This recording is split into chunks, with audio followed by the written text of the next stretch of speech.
¿Por qué? Los domingos de 14 a 15 con Graciela Fernández Mejide en la 1110.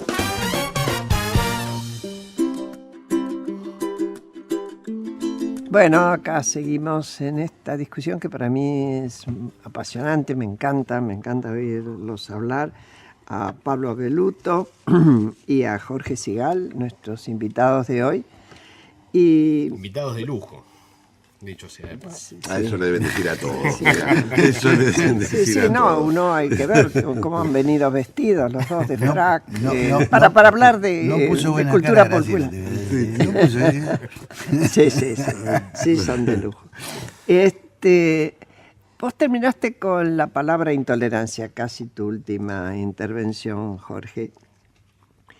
Y entonces lo que están planteando, casi yo intentando resumir, y corríjanme si me equivoco, todo lo que fue hasta ahora nuestra charla, la intolerancia nuestra, que se lleva a varios aspectos, y cuando digo nuestra es de los argentinos en general, no quiero ofender a aquel que se sienta democrático y tiene todo el derecho, pero en general va de lo político a lo artístico y viceversa. Es decir, impregna. No es solo política. Es una característica, son rasgos nuestros que nos vendrán de muy atrás y contra los cuales habrá que trabajar y mucho. Y en eso la cultura tiene mucho que ver. Cuando hablo de cultura estoy hablando de costumbres desde la casa, de la familia democrática, donde se escucha a todos, más allá de que se pongan las leyes que cada uno quiera poner, la escuela y ustedes, los responsables de los medios, más los medios obviamente. Que yo no creo que nuestros medios, aun aquellos los que no son del Estado, sean totalmente democráticos, no lo creo. Sí, yo creo que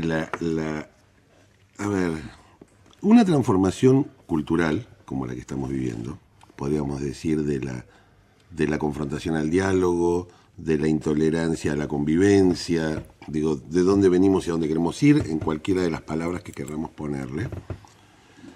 No es un proceso lineal, no. Y no es un proceso que sea, como bien decías, solo en el ámbito político, donde, que yo te doy un ejemplo, la semana pasada creo que fue,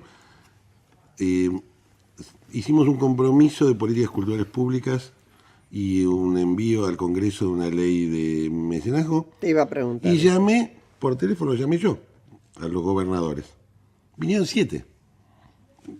1 de Cambiemos, 2 de Cambiemos, Gerardo Morales, pero vino... sobre otros. 23.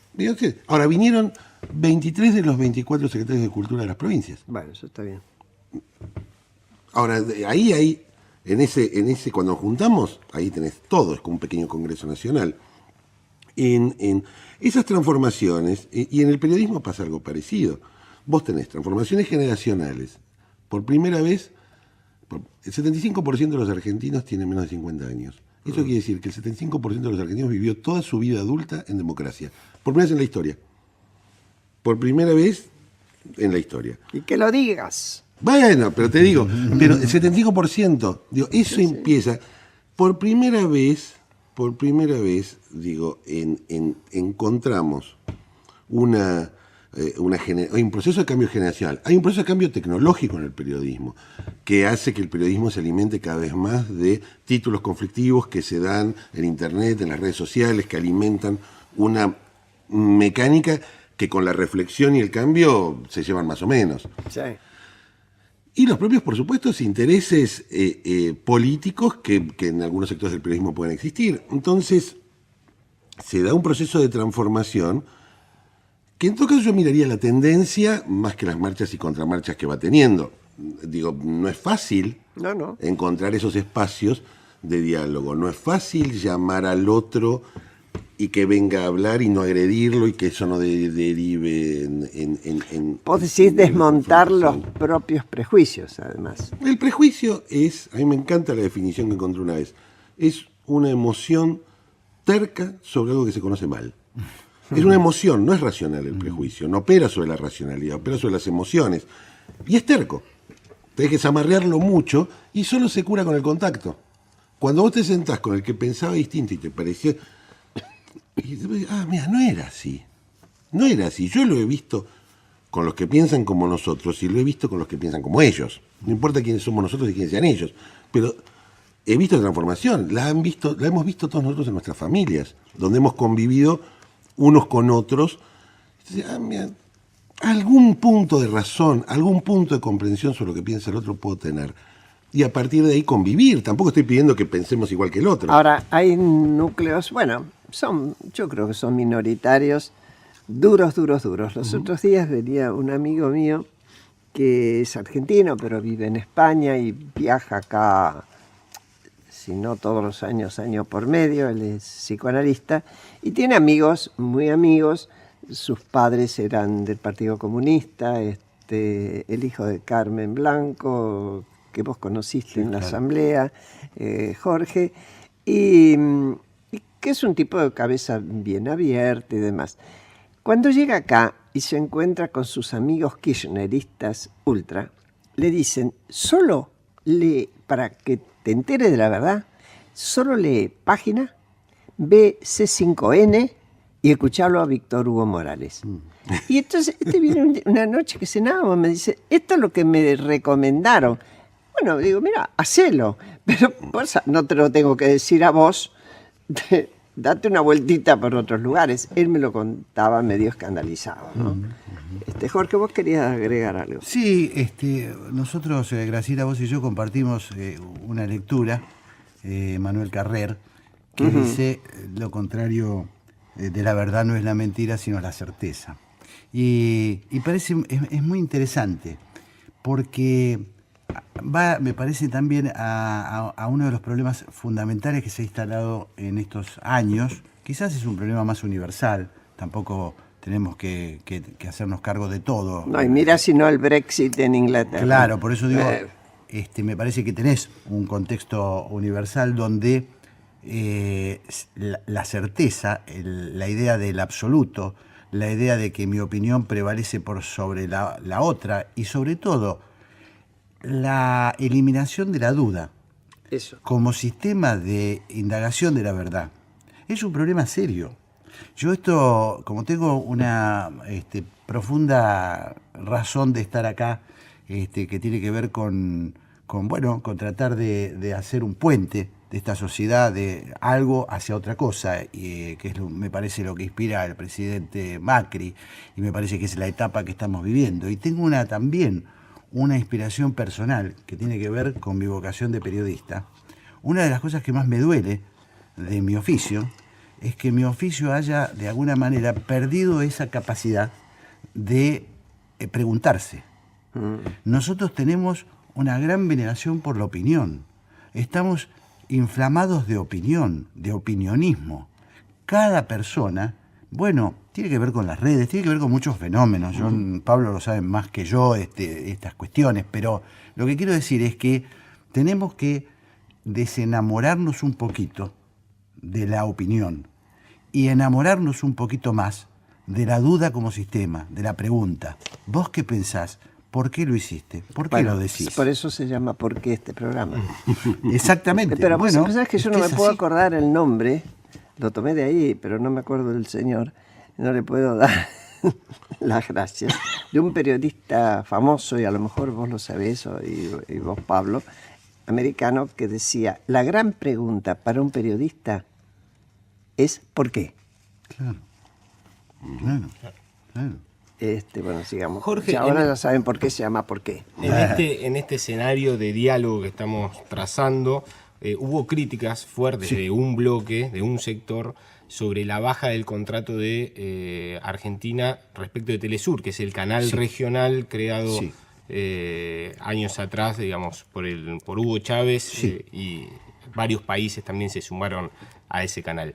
¿Qué respuesta acá tenés como para poder acercar? Está vinculado a lo que estábamos hablando. Nosotros éramos socios de un club en el que no podíamos tener opinión. Teníamos el 16% de las acciones de Telesur y no participábamos en la elaboración de los contenidos. Y uno no quiere pertenecer a un club donde no le den bolilla a la opinión que tiene. Entonces me parece que esta es la base de una cuestión que es mucho más compleja. Pero después tendríamos que entrar en el terreno de si Telesur es una expresión de periodismo con un punto de vista, o es la expresión cerrada de algo que está fracasando en América Latina. Porque digo, la expresión del chavismo, que es es hegemónico en el gobierno de Telesur, su directora, con quien estuve reunido, Patricia Villegas, estuve reunido, mantuvimos un diálogo cordial, se adjudica a ser una militante chavista, está casada con un ministro, casada puede estar con quien quiera, pero está casada con un ministro del gobierno de Maduro, y esto no es casual. Entonces, la verdad que me parece de sentido común ocupar una señal que son escasas en la Argentina y que estamos tratando de darle señales al universo, sobre todo del interior del país, tratar de que sea más representativa la televisión digital en la Argentina, a una señal que no nos considera, que nos destrata, que tiene una opinión cerrada, por ejemplo, sobre nuestro país y sobre el proceso de nuestro país. Yo sinceramente me siento incómodo, no tengo ganas. Me siento a conversar con ellos todo lo que quieran, pero dame un lugar donde yo me sienta lo suficientemente cómodo para que yo te escuche y vos me escuches, pero no me impongas tu idea. Es siempre la misma batalla.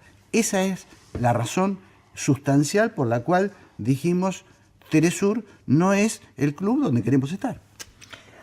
¿Nos contás un chiquito, Pablo? También estaba en Ciudad, pero ahora está la ley de mecenazgo a nivel de capital. ¿Qué es esto del mecenazgo? Contanos. Bueno, porque no todo el mundo sabe que existe ni qué es. Así es. Básicamente, los proyectos culturales de la sociedad civil tienen dificultades de financiamiento. Básicamente, tenemos más gente que tiene ideas sobre proyectos culturales que plata para llevarlos adelante.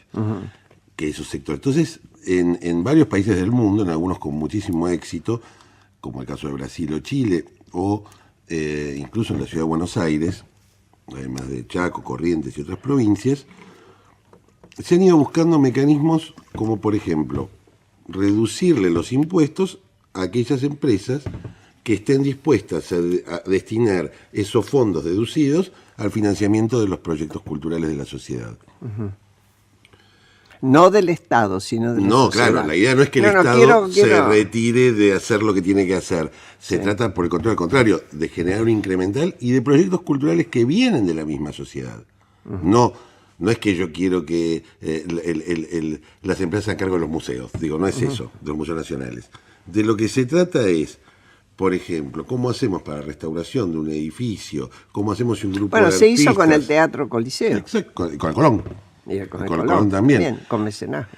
Entonces, el mecanismo que ideamos y que enviamos al Congreso consiste en una deducción del impuesto a las ganancias para aquellas empresas que el Estado, ¿qué hace? De la lista de proyectos les pone un orden de prioridades. Dice, bueno, estos sí, estos no. ¿Y desde qué lugar se pone eso? ¿Hay una comisión? La relevancia, hay una comisión donde están representadas las provincias y a su vez expertos en cada tema, y esos, por ejemplo, si el proyecto es en los lugares menos favorecidos, la deducción es mayor, fiscal. Si el proyecto es en la ciudad de Buenos Aires, que ya tiene mecenazgo y que tiene una infraestructura cultural mucho mayor, es menor. De manera tal que nosotros podamos, y lo que le interesó, lo interesante de este caso, y es lo que a mí me da mucha expectativa de que tenga un tratamiento favorable en el Congreso, fue la comprensión del Ministerio de Hacienda. El Ministerio de Hacienda es el que normalmente dice, pará, deducciones, no, pues yo necesito la caja de los impuestos. Claro. Pero la respuesta que nos dieron fue realmente inteligente. Dicen, un subsidio o una deducción, dinero que va, el Estado deja de cobrar, pero el Estado controla dónde va. La obra existe y se puede ver y tocar, y el Estado se ocupa de verificar que se haga, sin que el dinero entre en el circuito burocrático del Estado, donde se pierde una parte siempre por la propia burocracia. Es el modo más seguro de generar deducciones fiscales, subsidios, que no vayan finalmente al bolsillo del empresario. Y puede producir espacios de trabajo, además. Por supuesto. Vos pensás que el cálculo que nosotros hacemos es del orden de 2.000 proyectos culturales al año, de un promedio de 1 millón de pesos de inversión cada uno. En 4, 5, 6 años, eso cambia la fisonomía cultural de la Argentina de un modo radical y profundo, como ocurrió en Brasil con la ley Rouanet, que fue que es la ley de mecenazgo de Brasil, que generó un impulso que hoy lo vemos en la valoración de los artistas brasileños, del mercado del arte, del rol de las instituciones público-privadas o privadas dedicadas al arte y a la cultura, en el boom del teatro en Brasil. Digo, es un impacto económico directo, sin la intervención al Estado. Por cada 10 pesos que invierte en cultura, 6 los gastó el propio Estado, en su sostenimiento, en su mantenimiento, y 4 es lo que le quedó para la gestión. Aquí, de cada peso que obtengamos por mecenazgo, es 1 peso que va a un proyecto directamente. No, la verdad que es bien interesante. En cuanto al tema de los medios públicos, Jorge, Sí. el desarrollo federal, ¿cómo lo ven ustedes? Porque ahí también hay una dificultad, aun cuando tienen 49 radios nacionales, ¿no? digamos, distribuidas. Es decir, que son como emisoras, llegada ¿no? es Sí, amplia. sí, es muy vasto. Creo que hay de todos modos, una deuda de la Argentina muy fuerte con el federalismo. Se expresa en muchos planos y también en el plano de los medios. Nosotros tenemos un atraso considerable en la concepción federal de los medios de comunicación públicos. En principio me parece que no se puede avanzar si no se piensa en algún sistema de regionalización, es decir, que no puede estar todo concentrado en la ciudad de Buenos Aires. Por lo tanto, hay que ir pensando en un sistema que nos permita agrupar incluso canales públicos que existen ya en el interior del país y que por lo tanto podrían empezar a hacer cosas en común por región. ¿O si televisión? Por ejemplo, la televisión, claro. Y me parece que la otra cuestión es un cambio de visión que nosotros tenemos que lograr. Los últimos años, contrariamente a lo que se dijo, han sido muy centralistas. Muy, muy centralistas. Han sido justamente, yo creo que con una marca enorme por una concepción política, han sido de enorme concentración en la metrópolis. Las decisiones se tomaban, así como se tomaban en política, también desde todo el punto de vista cultural, desde el punto de vista de irradiación. Se consideraba a la ciudad como el centro. Y me parece que nosotros tenemos que cambiar esa idea, porque incluso lo federal, por ahora, está expresado en los medios públicos en una visión capitalina sobre el interior. Así es. Es decir, ¿qué es lo que nos interesa de los jujeños? Y esto es un error garrafal. Nosotros Yo decía muchas veces, hay un accidente de subte en Buenos Aires, Pero que es claro. la única ciudad que tiene subte, y los jujeños dicen, pero qué barbaridad. Mirá, Graciela, te voy a dar un dato menor, les voy a dar. Acabamos de incorporar ayer en el noticiero, la temperatura de todas las ciudades del país. Es decir, va girando en la pantalla la temperatura, porque es un absurdo. Tenemos la temperatura de la ciudad de Buenos Aires nosotros. El tipo está, ¿no? El tipo está en Ushuaia y está, le marca... ¡Qué envidia que me da!, dice. 22 grados hoy la temperatura. Bueno, esto es, por supuesto que son detalles mínimos. No, pero Nosotros tiene hicimos que una ver. experiencia, les cuento, muy, muy elemental. Es elemental. Fuimos rotando periodistas del noticiero de la mañana y del mediodía, con periodistas del interior, que vinieron a hacer un trabajo de varias semanas acá, ¿no? Y se comparte la conducción. Pero ustedes no saben la repercusión que eso tuvo en las respectivas provincias. Y lógico. Cambia el ánimo, Lógico. cambia el estado de ánimo. Bueno, por fin Lógico. tengo un representante que está, que es mi voz. Es muy curioso ese fenómeno, porque en el campo nuestro de la cultura pasa exactamente lo mismo. De las 50 instituciones que componen el complejo cultural público, digamos, que está a cargo del Ministerio de Cultura, te diría que prácticamente 40 están físicamente en la Ciudad de Buenos Aires. Claro. Los principales museos, las orquestas tienen sede acá, los institutos tienen sede acá, el INCA, el Fondo Nacional de las Artes. Ahora, la posibilidad de generar una red más federal, porque finalmente se trata de lo que decía Jorge al principio, son instituciones públicas, las pagan todos. La Biblioteca Nacional la pagan todos los argentinos, 10 pesos por argentino. 10, los que nunca fueron a la biblioteca, los que nunca vieron un libro, los que nunca van a ver un libro, los que queremos que vean el libro, todos ellos la pagan. Entonces, el compromiso de, por supuesto no le podemos poner ruedas a los edificios, pero sí podemos mover lo que está dentro.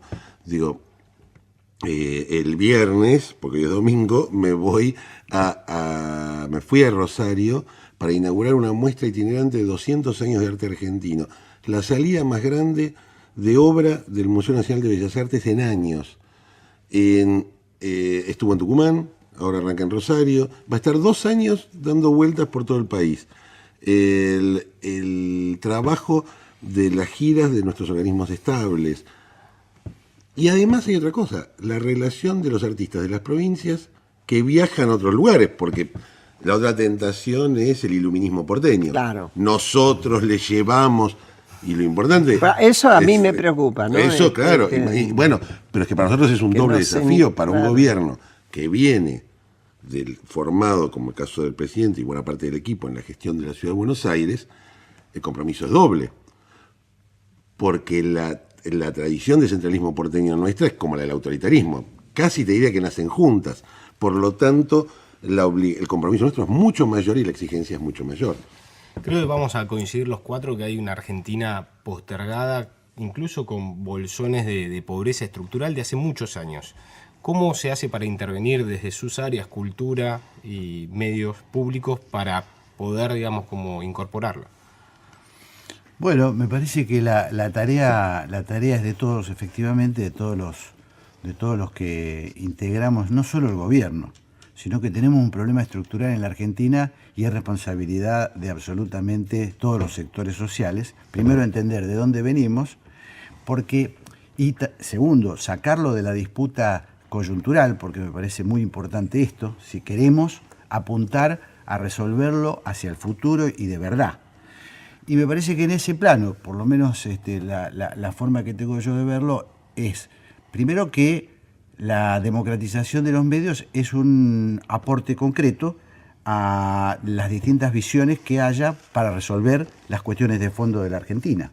Entonces, ¿qué aporte pueden hacer los medios? Por un lado, llegar a la mayor cantidad posible de argentinos. Segundo, que estén expresadas las voces de los argentinos, porque la solución va a venir del debate de los argentinos. Entonces me parece que si nosotros estamos haciendo algo, es eso. Y la otra cosa que me parece fundamental es el sinceramiento de los datos de la Argentina real. Así como se hizo con el INDEC, que hoy está dando cifras que no importa si perjudican o benefician a este gobierno. Hoy mismo, estos días, la semana, hemos tenido novedades con respecto a la caída industrial y el gobierno no ha ocultado esas cifras. Entonces, yo digo, ¿cuál es la parte que nos toca? Es esta, por supuesto la del servicio a los más humildes desde lo que se pueda en los medios, pero yo creo que el centro de la cuestión pasa por acá. Ayudemos a que los medios se conviertan en grandes instrumentos de participación para el debate de las cuestiones que preocupan al fondo de la situación en nuestro país, ¿no? Sí, en el caso coincido totalmente, y en el caso, yo creo que lo principal es que el Estado llegue físicamente. El Estado, nosotros todavía tenemos la ilusión de que el Estado está en todo el territorio del país. Es una ilusión falsa. Digo, nosotros nos damos cuenta desde el gobierno, este gobierno que ha incrementado la inversión social, a veces necesitamos que esa inversión social llegue. Entonces eso, una cosa que es... nosotros creemos que la sociedad está organizada como está organizado el organigrama del Estado. Entonces la gente dice, el PAMI, el ANSES, el Ministerio de Educación, la gente tiene un cúmulo de problemas y situaciones, y el Estado es uno solo. Incluso muchas veces en sus diferentes jurisdicciones, municipal, provincial o nacional.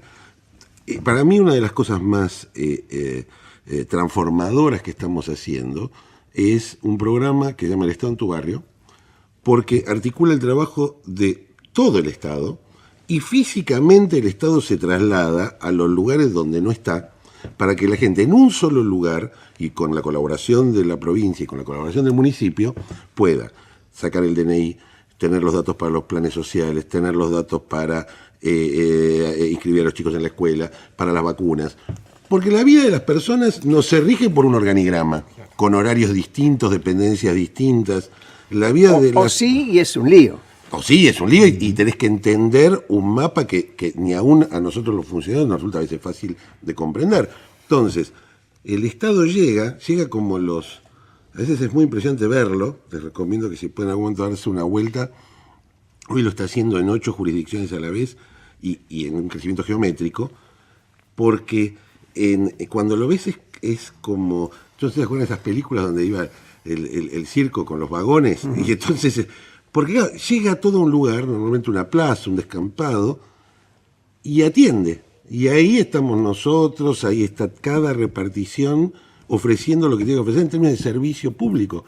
¿Ustedes también como cultura? Sí, claro, porque muchas veces desde que la gente, mientras hace estos trámites que tiene que hacer, nosotros nos ocupamos de formar a los chicos, de darles talleres de pintura, de darles talleres de música, de trabajar con ellos. ¿Cuánto tiempo y de se generar nuevos quedan? talentos. Normalmente se están quedando entre 1 semana y 10 días Eso en sí. cada lugar. Es interesante porque hay una es permanencia.